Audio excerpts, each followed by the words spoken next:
Let's put our hands together and invite Andres Rich to come up here and share.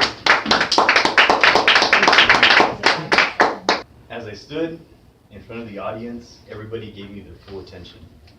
And they got really quiet. And then I got that nervous sweat just started to trickle down my forehead. And I said, oh no, not right now. I said, just take it easy, man, it's gonna be all right. And when I started my presentation, I had a PowerPoint. And when I gave my PowerPoint, I thought it was gonna be funny. And I had a picture of a class of 1960. Just letting them know that this was a picture of my class, which is not true, obviously, because it was from 1960. Nobody laughed. I said, oh. And then I felt some more sweat start to develop at the top of my head. I said, okay, just take it easy, it's gonna get better. And then the next slide was a picture of Forrest Gump. And I asked everybody, has anyone here ever gotten a really messed up haircut? Nobody raised their hand. It's gonna get worse. And I said, well, this was a picture, just imagine me with a really messed up haircut like this one. And then one of the people in the front said, oh man, you got a messed up haircut like that? And I said, yeah, I was really that messed up. And he said, I can see it. And then my face got really red now, and now I'm sweating profusely. And then one of the audience members in the front looked at me, and she gave me that look when you see something that's very obvious, my sweat, and she looked at me and said, started tapping her neighbor. Pointed right in front of me. And the neighbor looked, he said, I said, oh my God. I was looking at the exit, and I was saying, should I run out, or should I just stay here and give the rest of the presentation? I just stayed. It actually took me 2 minutes to give the presentation. It was supposed to be a 15-minute presentation, but I went through the slides so fast because I was sweating, and I didn't want to keep sweating in front of these people. I felt like I was in high school again. And you see, the thing is, I was giving a presentation in front of high school students, and it brought me back to my days.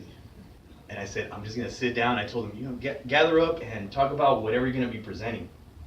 And I'm just gonna sit here. I sat down and I started telling myself, come on, man, you have been in these teenagers' shoes before. Why are you so nervous? I talk to myself when I get nervous.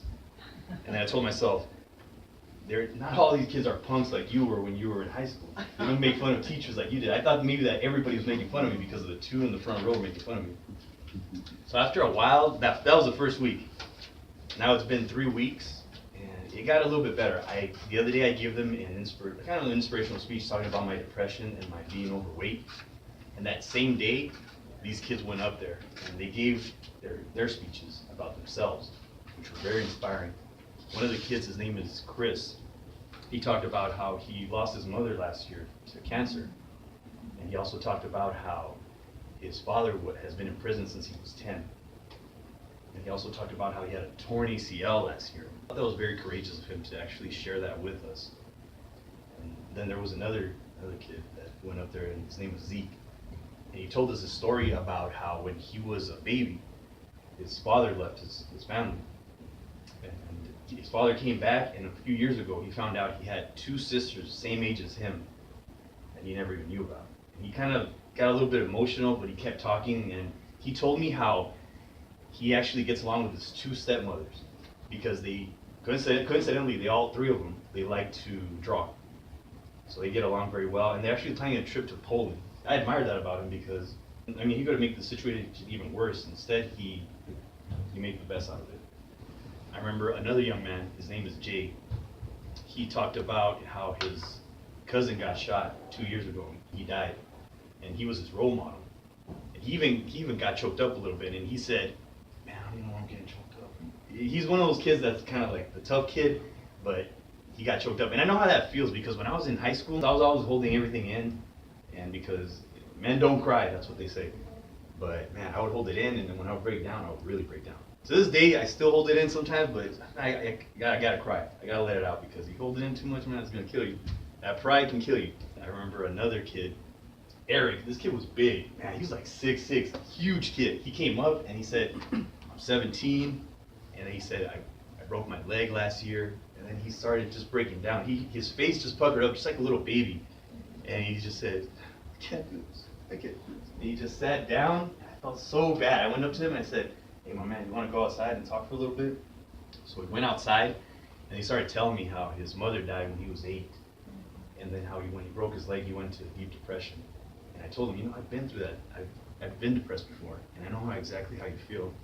And I told him I really admired him for being so strong, you know, even after his mother was gone, and even after his broken leg, his depression. And we just talked a little bit more about life, and then I asked him, are you cool? Do you want to stay out here, or do you want to come inside? And he said, no, I'll come inside. And he came inside, and it felt good to just see him calm down, because he was really breaking down. Another kid, Nick, he talked to me about how when he was in middle school, he got bullied out of four schools because of his race, because people were racist over there in Kentucky.